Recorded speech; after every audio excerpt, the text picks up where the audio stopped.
That's self-doubt, imposter syndrome, all those negative thoughts that could come into your head.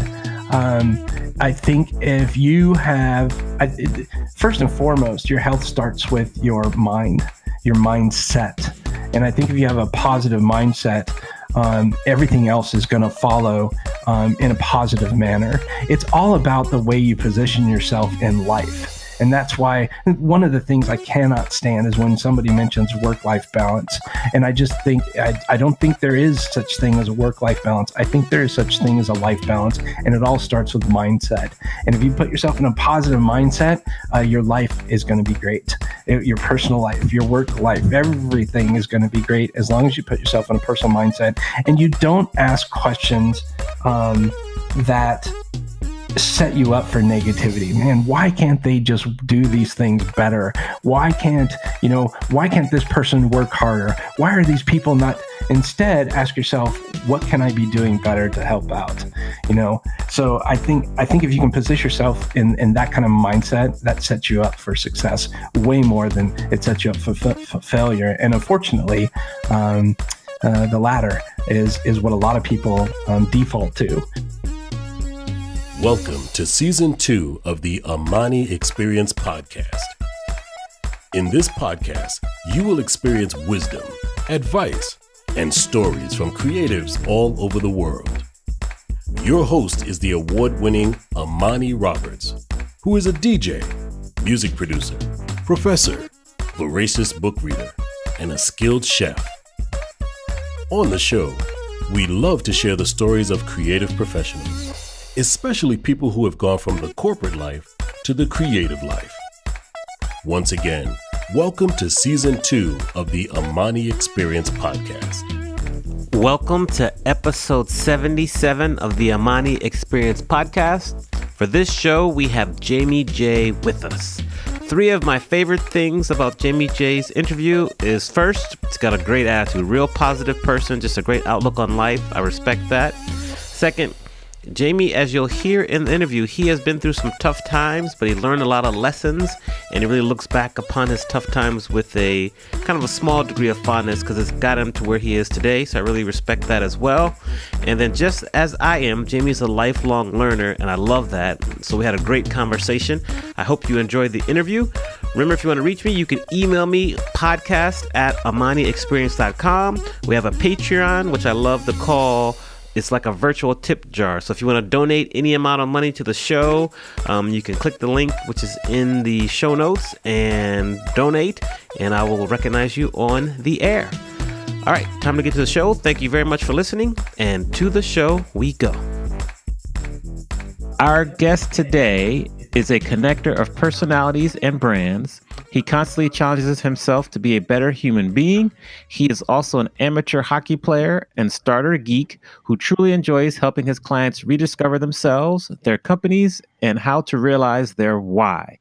I would like to welcome Jamie J to the Amani Experience Podcast. What's up, Amani? What's going on, Jamie? How are you doing today? Man, I'm hanging in there. I'm doing well. How are you? I'm doing well. Thanks for asking. We always do a geographical check-in for our guests so they can let us know where they are at the current time. So where are you right now? In the most beautiful spot in the entire world, Springfield, Missouri. Springfield, Missouri. So you're there, but tell us, where did you grow up? I grew up in Alaska, actually in North Pole, Alaska, and Juneau, Alaska, and Fairbanks, Alaska. Yeah, I had a great time growing up. Nice. And what was your favorite part about growing up in Alaska? Playing hockey. And right. That's probably the favorite part. And you still play hockey right now, correct? I do. Can you believe it? 43 years later. Yes. So you're still there on the ice. I believe I had an interview with you on your podcast, and our DJ name for you is DJ Blue Line. Yes. So we're gonna discuss that as well. So nice. How did you end up in Springfield, Missouri from Alaska? Oh boy. So at the rate of this going too long, my father got a job in Alaska. Then we moved to Colorado. Then we moved to California. Then I moved to Nevada, and I was in Nevada for a while. And my mom moved to a place called Ozark, Missouri, which is not too far away from Springfield. And I was coming out to visit her and brought my hockey gear because I found out there was a rink out here and went and played hockey and lined up in the face-off circle against the most beautiful young woman that I've ever seen in my entire life. And I've been here ever since. Nice. Good story there. Got to make a TV special about that one. Nice. I understand that you were a paratrooper in the Army. Yes. Tell us really quickly, what was that experience like? It was pretty crazy. You go through the basic training and then what they call the AIT in the Army, the Advanced Infantry Training. And I went into the Army and they scheduled me as an 11 Charlie, which is like a mortar person, a guy that shoots mortars and all that kind of stuff. And when I got out of the AIT, was right during Desert Storm. So I went off to the 82nd, the 2nd 325 and the 82nd AIR, which is the Airborne Infantry Regiment. And I was assigned to that company and they were already gone. So I got to mow lawns for a little while when I first got there. But I always thought that once I got into the regular Army out of base training, things would kind of calm down a little bit, get a little more freedom. But in the 82nd, they're very, very disciplined unit. And while it's not Rangers, Special Forces, it's very, very elite tactical forces. And at the company level or squad level or platoon level, and boy, you had to stay tip top shape, and nothing really changed that much from basic. Of course, you had a couple things that was easier. You got to go away from the barracks and things like that, but it was still very, very challenging. And jumping out of airplanes was scary, but I really enjoyed it. So I got to do it 29 times successfully. Wow, impressive. Yeah. And so then once you finished your tour in the Army, you then came back and started work at Pitney Bowes and then went on to Toshiba. Mm-hmm. What inspired you to leave corporate America? Because that's one of our themes, people who have left corporate America to pursue something more creative. What inspired you to leave corporate America and go out on your own? My nickname in corporate America was JT, for Jamie time. I was very, I was not a good employee. I'll be the first to admit it. And thanks to them for taking the risk of hiring me and bringing me in and teaching me. They were amazing people that I met in corporate America, but it just wasn't my thing. I just never got into it. And still to this day, if you see me in a suit, that is a very rare occasion. But the suit and tie thing, it just wasn't me. I just didn't feel comfortable doing what I was doing. It's very, very money driven. And of course, we all need to make an income, sure. And I did fairly well. But it just wasn't me, because I always thought there was something out there. And so I'd go to another company. I thought the grass is greener, and it wasn't true. We were told not to speak up when the big brass came through. If they, don't do anything unless they ask you a question. And it was just really weird culture to me. And so I went out on my own because I had so many ideas that I wanted to do, but the red tape of getting those ideas out there, or other people telling me that they were not good ideas or not to go that direction, I felt so strongly about some of the ideas that I had that I really wanted to go and challenge myself and do it on my own. So, 2006 rolled around and there I was. I went out on my own.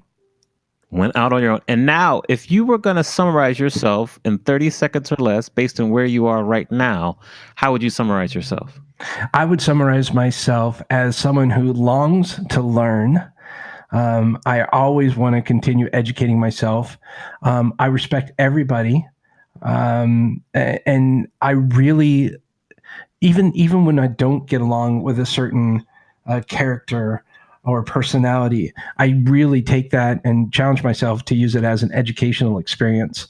And then I try to surround myself with people that are like-minded, have a common interest in the vision that I share, and first and foremost, find people that are a lot smarter than me. So I'm really eager to learn from those that I really resonate with and respect. Nice. Excellent summary. And then just kind of to kind of segue or kind of ask another question along those same lines. In your opinion, what's important for creative professionals to succeed in today's business environment? Do what it is that you want to do. Number one, first and foremost, because you have to find that passion. But then my good friend Scott Beebe shared this mantra with me, which I've adopted as one of my favorite mantras of all time. Do something as if it's the last time you're ever going to do it. And what that means is document your systems and your processes, all of your tasks. That's my biggest word of advice, because the better systemized you can make your business and record it the way that it maintains your brand integrity, your tone, and your voice, the easier it is for you to scale if that's so what you want to do. Excellent. Excellent advice. Now, you first started out on your own in 2006, and now you've grown to, I believe you have maybe 4 companies that you kind of own and operate. Is that correct? That's correct. Yep. All right. I operate 1, own 4. Okay. How did you go from leaving corporate America in 2006 to where you are today, where you own 4 but operate 1 company? A lot of bumps and bruises. A lot of missteps for sure. Again, continued education, always learning.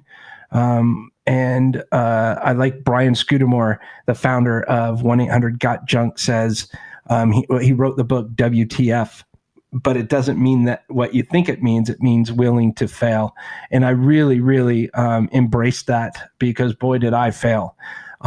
Multiple times. And I'm a bit of a slow learner with a thick numbskull head. And so it took a while for things to get through to me. But I think over the course of the past 12 years, almost 13 years, what I found is that you have to lead with kindness, and you have to really, in order to grow, even if you don't have any employees or staff members, you really do have to lead from an area of respect, whether you're whomever you're dealing with, whether it's clients, whether it's contractors, whatever it is. The more you can respect and appreciate where they're coming from, the more success you'll find. And I think that's probably the biggest overall lesson I've learned during these past 12 years. Interesting. And with the multiple failures that you speak of, how have you been able to be resilient and bounce back each and every time? The willingness just to succeed, which kind of ironic. I worked for about 2 months for a big staffing agency, and I was let go. And now, ironically, I run and own a staffing agency. Again, I think it was getting out there and really, really having a vision of what I wanted to do. The way in getting there, I wasn't really sure. And that's my big thing, is that I'm really big on direction. I'm not really big on clarity. And I think clarity is a realization that comes to fruition once you've achieved all of your objectives in a given circumstance. So a lot of people look for clarity. Oh, I have clarity now, I can do this. I disagree with that. And I would challenge them to say that they've discovered direction. And the biggest difference between direction and clarity is this. I know I wanted to get somewhere financially. I wanted to be free. I knew where I wanted to be. I wanted to have my own home. I wanted to do all this stuff. How was I going to get there? Well, I knew I had the direction. I had to figure out what it was that I wanted to do to get there. But it's just like if I wanted to go from here, and I'm in Springfield, which is in the southwest of Missouri. If I wanted to get to St. Louis, I know what direction I'm going to go, but I can't see the destination. So I know I have to drive there. I've got to go around some turns, up some hills, down some slopes, and so I have a direction. And that's what's really, really, really key and important to me. I don't have the clarity of seeing the arch until I'm actually right there in front of the arch in St. Louis. So that's very much in the same way that I run my businesses. I know where I want to go, so I have a good direction, but I don't have that clarity yet. Got it. That's what drives me. Good, but I love it. Definitely. If we're looking at your career and we can kind of focus on when you first came out of school, even when you started in the Army, and you're going to pick the turning point in your career so far, what comes to mind? The turning point in my career, there's been so many. I would say after I lost my creative agency, real estate-based creative agency in 2008 because of the financial crisis. We were in real estate, and within 3 months, we lost all of our clients.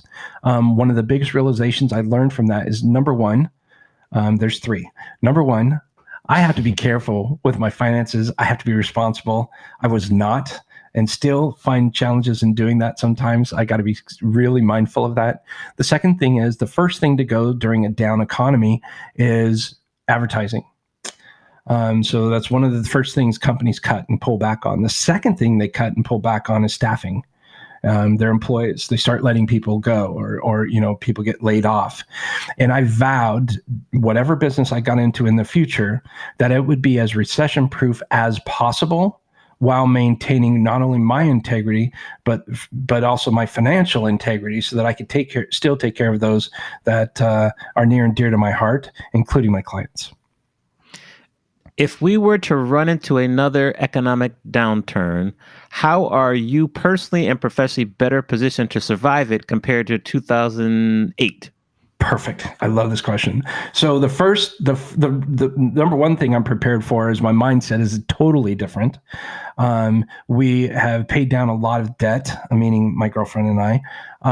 We've also built a business around a monthly recurring revenue model, MRR model, and we've built our business around a virtual staffing. So many people that are hiring through brick and mortar, say, for instance, you hire a web developer in the US, the average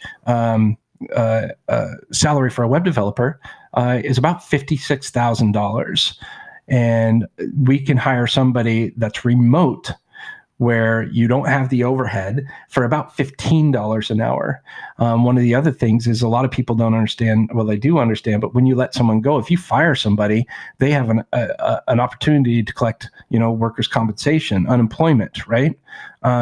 I should say unemployment. And that could be up to 75% of their salary for the next 6 months.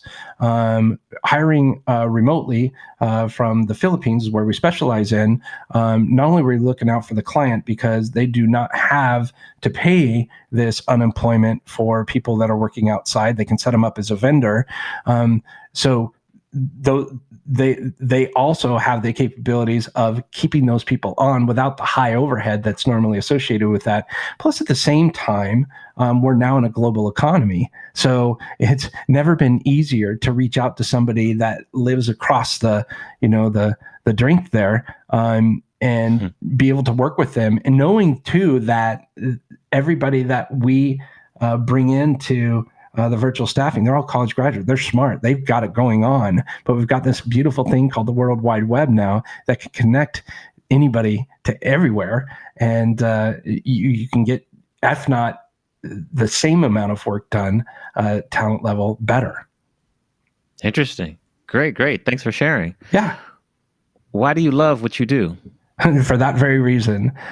We're able to help so many entrepreneurs, solopreneurs, small businesses grow and scale and follow their own dreams, because they now have a venue, an avenue where they can access this global talent for sometimes 50% less, 75% less than what they would normally have paid for. They don't have the overhead, they don't have the office space, they don't need the computers, the internet, the phone systems, all of that stuff. So it really helps leverage a lot of the talent that we have here locally. I say in the United States, or whomever is an entrepreneur or wants to grow their business, whether they're creative, whatever it is that they're doing, they now have the power to really scale their business exactly like they want to. Interesting. And then on the flip side, what is something that scares you? Something that scares me.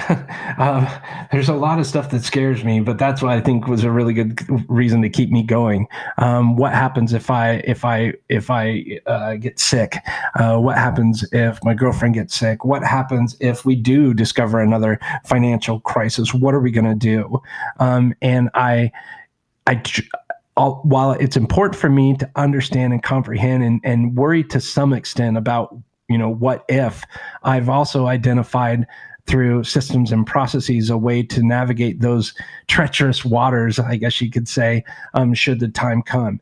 And I'm not always ever going to know everything, but I feel that I'm much more prepared, and that lessens my worry and stress moving forward. So that's probably the biggest thing, is just what I don't know. It scares me the most.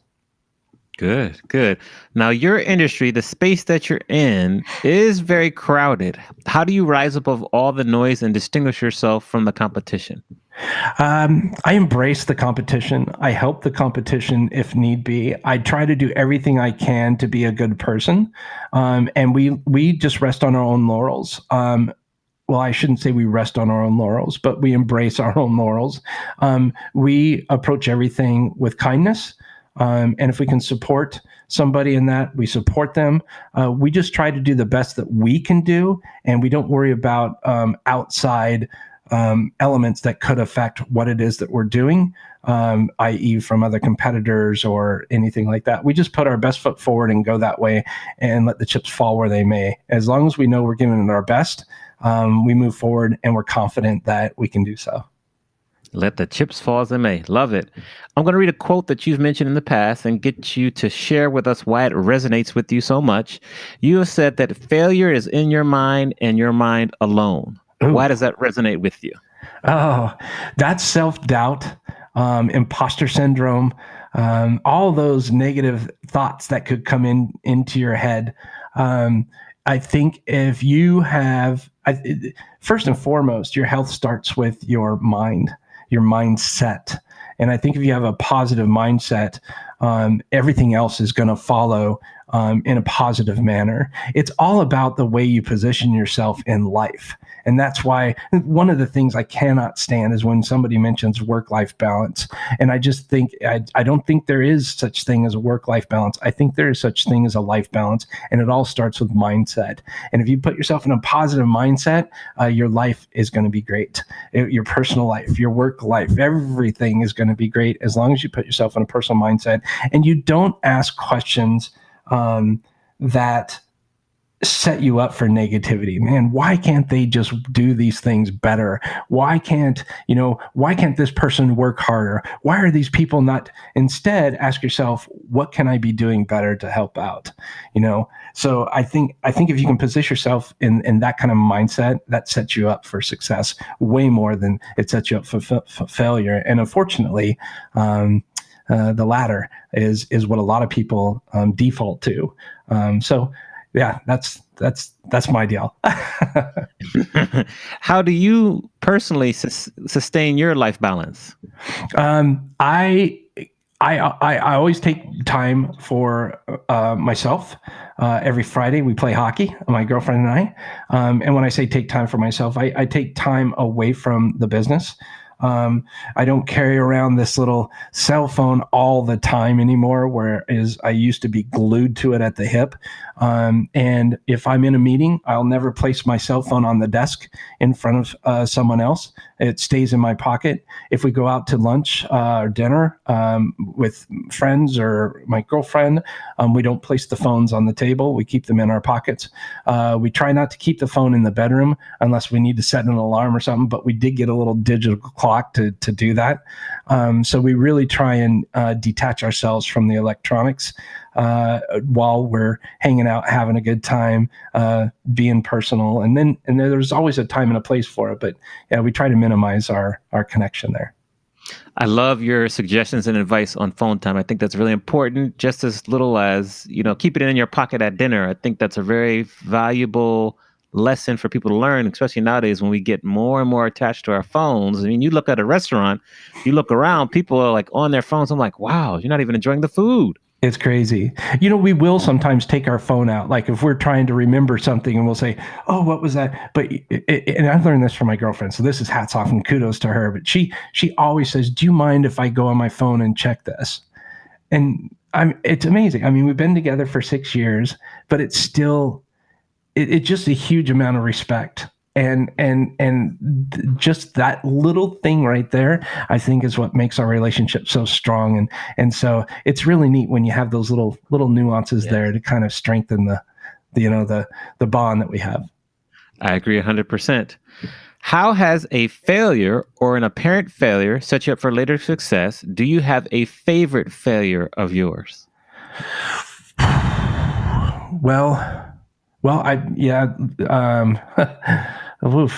Again, there's a lot of them, but I would probably go back to the example that I shared earlier, because I put all my ducks in one row. And that's probably another lesson that I learned from it was diversity. And I think that's probably why I have multiple companies. But I focus in on one. And the other thing I learned too is I have one word each year that is my word for the year. Last year, it was actually 2 words, but last year it was giving back. And we had a blast with that. We helped a lot of people. This year it's focus. And it focus for me stands for finding opportunities by creating uninterrupted strategy sessions. And if you think about that and break it down, it basically means stop everything and just take a second to think. Like, how many people just actually take 5 minutes or 30 seconds, but just think. Don't write. For me, this is how I do it. I don't write anything down that I think about. Now, if it's something that sticks in there and it's a really good idea and it comes back to me, then that was probably a good idea. Let's execute on that and see where that takes us. But I've come up with so many cool ideas, and it's given me a lot of direction just because I've stopped to take a moment and think. And that's my word for the year is focus. What do you think your word for 2019 will be? We're working on it right now. When I say we are, it's me, myself, and I. We're working on it. We're talking back and forth trying to figure that thing out. Good. When you get that word, please share it with us. Yeah. In terms of diversity, I agree with you. The old school way of thinking, and many people still have this, is that you just have to pick one thing and do that one thing. You have spoken about how diversity is very important because you don't want to put all your eggs in one basket. I learned that lesson the hard way myself when I would put all my eggs in the one kind of Marriott basket. What would you advise people to do now so that they can achieve some diversity but still become experts in what they're working towards? Great question. So I still believe in the one thing. A focus is key. I am 100% focused on Bottleneck, 100%. And I do have other companies, but what I did was I built them up to a certain level to where I could find someone that could operate them efficiently by doing something as if it was the last time I was going to do it and creating the systems and processes. And once I completed that and identified somebody that I could trust and be a good partner with, and move forward on with that particular entity or solution or service or product. And then once I was able to do that, I would find what else I was interested in, and then I would build towards that. So we built the creative web agency, Slapshot Studio. I built that for about 4.5, 5 years. found somebody unbelievable to run that. Podcast Pilot, which is a podcast editing service. I built that for about 3 or 4 years. And my beautiful, awesome girlfriend is now thriving and running that business. So that allows me enough time to focus on the one thing that matters to me right now, which is Bottleneck. Good. Thanks for sharing. Interesting. As you achieve more success, and you've achieved a lot of success in your short career, you do acquire more critics, or haters, as we call them. How do you handle your critics? Again, I would go back to my earlier point. I think you can only control what you can control. Anything else out there that's beyond your control, it's challenging, sure. But they're words. And I know words can be hurtful, but that's it. They're words. And if you're not surrounding yourself with the right people, people that are more important than you, a nice support system, in something like maybe a mastermind or a group of your peers where you can go out and talk about these things, because you don't want to confide in your staff, but maybe get some like-minded thought leaders or influencers that you can really, really embrace and share with them some of these challenges to help you kind of walk you back from the cliff, so to speak. But again, people are always going to be negative. And I think, unfortunately, there's more negativity out there than there is positivity.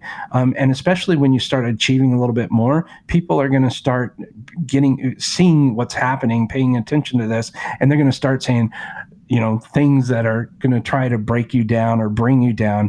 And you just have to rise above it. And you just have to control what you can control, do what it is that you're doing, and put your best foot forward, always one step in front of the other, knowing that you're going to fail, but just fail forward and do it right. Just do it to your heart's content.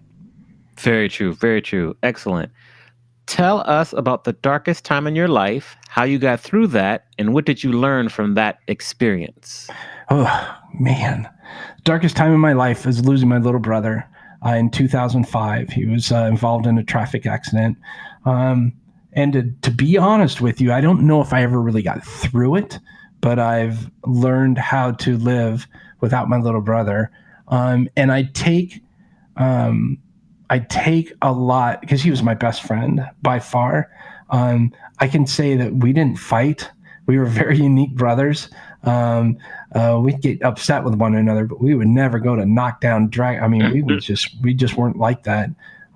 We just had a ton of love for one another, and a massive amount of respect. And I think that that's probably what I take from that, is his outlook on life was so amazing, and it was cut way too short at 33 years young. And I think that that's part of the reason why I really embrace life.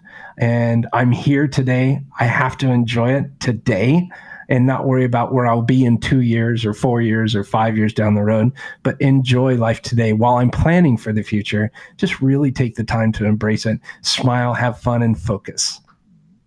Excellent. And if I recall correctly, you have a tattoo of him on your leg too, correct? His initials. Yeah. Nice. Yeah. Wow. Good memory. I do my research here. Who, and you might have already answered this, but I still want to ask you, who was the most influential person for you growing up? That is a good one. Well, I mean, my ma was awesome. She was there for us every step of the way, every sporting event, every school function, every she was like the den mother, right? So if all the kids went on a trip, she's the one that would take us all. So she was probably she still is my role model. It's because of her, I think, that I've turned out to be the person that I am, and I couldn't thank her enough, and I love her to death. She's amazing. Lovely. Great to hear that. What do you find easy to do that your friends find hard to do? Create things. People always are telling me, like, how in the heck do you do that? And Aaron Walker, who runs a mastermind and is one of my mentors and just an amazing fella, he says, ordinary to you is extraordinary to so many others. And this is something that oftentimes we all take for granted, the things that come so easy to us, but that are in turn a lot harder for others. And I think that's what makes all of us unique. And I think that's probably what it is there, because people are like, how do you do that? My girlfriend will tell you, how do you just come up? And I'm like, I don't know. It just happens. Yeah. Great. I love it. When you were 21 years old, where were you living at that time? I was in the Army. I was in Fort Bragg, North Carolina at the 2nd 325 AIR. Got it. Okay, so Fort Bragg, North Carolina. We're going to go back and talk to 21-year-old Jamie, and we're going to share some advice based on what you know now. What advice would you give your 21-year-old self? Don't get married yet. Great. What else? That's funny. Let me see. Work harder at doing what you're doing.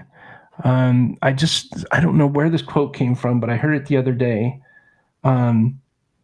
If you work really hard for less money than what you're worth, one day you'll be working less for a lot more than what you're worth. Mm. And to me, that tells me that no matter what it is that you're doing, be present, give 100%, and do the best that you can do, whether it's a summer job working as a waiter, or as a CEO of a flourishing company. No matter what it is you're doing, no matter where, if you're helping somebody move, help them move, be there, be present. And I think if my 21-year-old self could have heard that, I think I would have been a lot more far along than I am today. Excellent advice. What is the one lesson in life that took you the longest to learn? I'm still learning it. Of course, that's true. Yes. Yeah, I'm still learning how to be fiscally responsible, and I think it's an ongoing challenge. I kind of wasn't wired that way. I didn't really know the value of a dollar.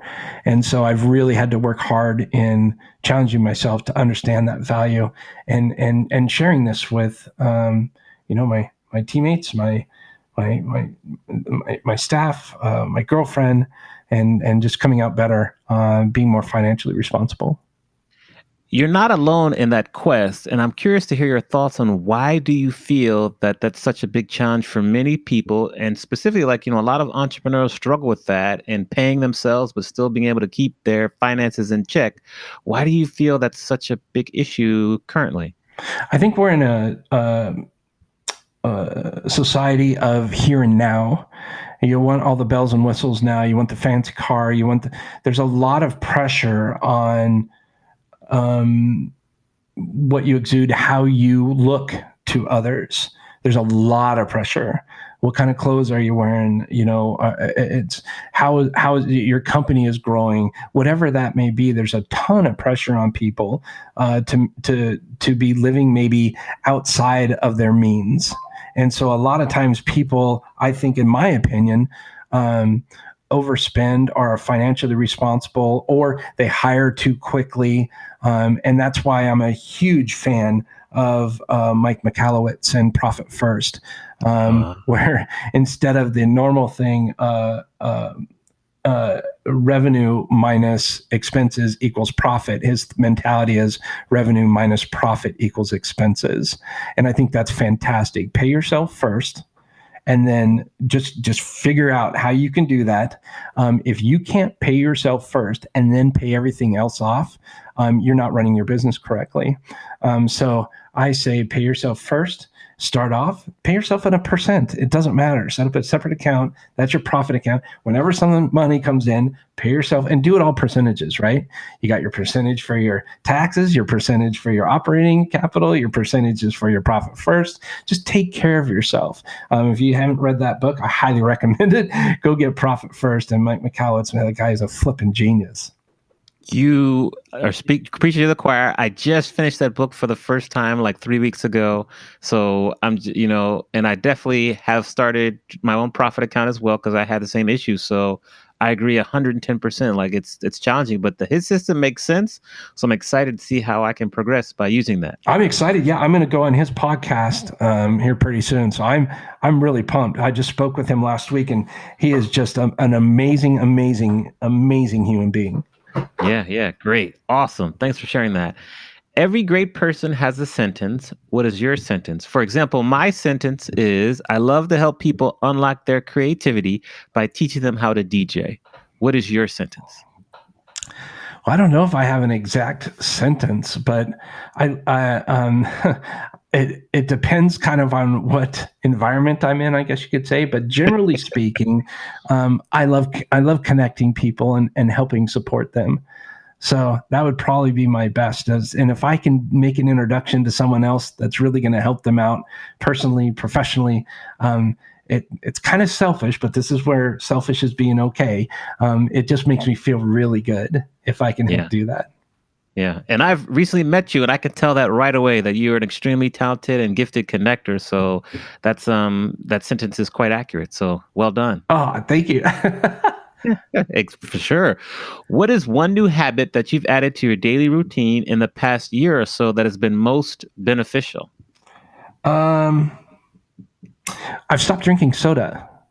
So I haven't had a soda in almost 2 years. And so I've felt more alive, more active. It's easier for me to get around and so no soda. Yeah, excellent. That's a unique one. I love it. You've spoken about a few books so far. We are voracious readers here in the Maney Experience podcast. So if you were going to recommend 1, 2, or 3 books that people should stop what they're doing right now and start to read them immediately, what books come to mind? So Profit First by Michalowicz. Right now I'm reading QBQ, The Question Behind the Question with John Miller. That's a really good one. That's really good for what we were talking about earlier. Instead of asking why, ask what can I do better or stuff like that. It's just a really neat question behind the question. And then there's also IQs, incorrect questions that you're asking. That's it's a really quick read. And then another one, if you're a larger company, Play Bigger. By one of the co-authors, Christopher Lochhead. If you're a smaller like me or just a solopreneur starting out, he wrote a book called Niche Down, which is an unbelievable book, which is 125 pages, I believe, and it's a pretty quick read as well. But it really, really helps you identify what your category is and how to really wind down and focus on that, so that more people understand who you are and what you're doing.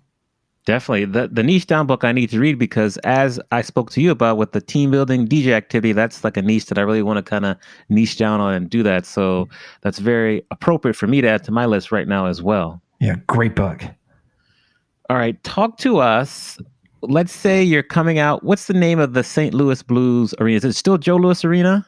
Well, no, Joe Louis Arena, I think, was in Detroit. Yeah. But the one, it used to be Scottrade, and now it's Enterprise Center. Okay, so we're in Enterprise Center, and they're announcing Jamie J is coming to the ice as they're introducing you as part of the starting 5 or 6. What song is playing? Oh, man. Oh, Lordy. They're introducing me, and the starting song is playing. Oh, my gosh. How about Mama's Gonna Knock You Out? All right, LL Cool J. We love it. We love that. Don't call it a comeback. I've been here for years. I'm rocking my peers, putting suckers in fear, making the tears rain down like a monsoon. Listen to the bass go boom, explosion, overpowering over the competition. I'm cowering, wrecking shop. When I drop these lyrics that'll make you call the cops. Don't you dare stare. You better move. Don't ever compare me to the rest that'll all get sliced and diced. Yes. Great work. Okay, before I ask the final question, tell the people how they can find you online, your social media handles. Sure. I think it's just bottleneck.online is the website. Social media, I think if you just go into Facebook and search bottleneck, to be honest with you, I don't know what the social media handles are, but I'm pretty sure on Facebook it's bottleneck VA or bottleneck virtual assistants, one of the two. Perfect. And you spend most of your time on Facebook, Twitter, Instagram? Probably Facebook, I would say, is the most. I'm really starting to learn a little bit more about LinkedIn because I think that's kind of where I need to be a little bit more. So I'm kind of focusing on that. Of course, we're on Instagram and we're not on Twitter. I don't think it didn't. Some reason we stopped using Twitter because it wasn't resonating with our audience. Okay. So I think definitely. LinkedIn and Facebook. Okay. You're very connected in the podcast space. So I'm curious to know, and you can list a few, what are some of your favorite podcasts to like listen to and follow, and who do you kind of enjoy watching out there in the podcast world? Great question. Number one, huge above all is Christopher Lochhead. His new show called Follow Your Different is amazing. I love that. He just interviewed what's his name, Andre Iguodala. Iggy. Oh yeah, Iggy. Yeah, from Golden State. Yeah, he just interviewed him. He has some amazing guests on there, and I just love the way he talks. He created what he calls a dialogue format, and I just love his feel, his show, his raw authenticity. It's just really cool. I'd really dig it. And then there's a couple others out there too. There's a of course, the hockey show Spittin' Chicklets is fantastic, and then Jordan Harbinger is always doing a good job. Right. So I kind of listen to several. I'm not continuously listening to every episode of each of those, but I like to mix it up quite a lot, and I like to kind of challenge myself and see what's new out there. But I do heavily listen to Follow Your Different by Christopher Lochhead. That's my favorite by far and away. Excellent. Well, I just want to say, Jamie, thank you for being on the show. I love your sincerity. I love your passion. I respect a whole lot of how you went through some tough times when you kind of lost all your clients in 2006, 2008, but you rebounded. You still remain positive. We got along really quickly when I was on your podcast. So thanks for having me on your show. It was amazing, by the way. Yeah. Thank you. And I just look forward to continue to chat with you and get to know you in the business. If you're ever in California, Los Angeles, let me know so we can meet up. Do you ever go to like the podcast movement, any of the big podcast conferences? I've been to all of them. I think this past year was the first year I didn't go, but that was due to my focus on growing Bottleneck. But I just recently launched a new podcast called Culture Eats Strategy, which you are on. Yes, sir. Yes, sir. I haven't gone to all the events, but I just love podcasting. I think it's a fantastic medium, and I'm so glad you're on it. Yeah. Thank you. Definitely. So, just want to say thanks again. We let our guests kind of take us home on the show with any last minute words of wisdom or advice. So I'll say thanks again and take us home. Oh my gosh. Well, my words of wisdom is make sure you stay listening to the show. if you really want to get smarter, listen to this show. Listen to this podcast. And I would say, it's things are going to come up. They're going to be challenged. And doggone, there's so much out there to be thankful for. And for you to be doing what you're doing is amazing to me, because no one else is you. And I think if you can embrace that and understand that you have a unique gift that you should be sharing with the world, and I really hope through your creativity you can show it in an amazing a way. And I just think if you really embrace the you, I think you're going to find that you'll be much happier. And I hope that resonates. I think it will. Thank you very much. Thank you for listening to the Amani Experience podcast. You can check out the show notes on amaniexperience.com/podcast. Feel free to email us at podcast@amaniexperience.com. Please remember to leave us a review on the platform you are listening on, and share this podcast with anyone you feel would benefit from listening. See you soon for our next episode.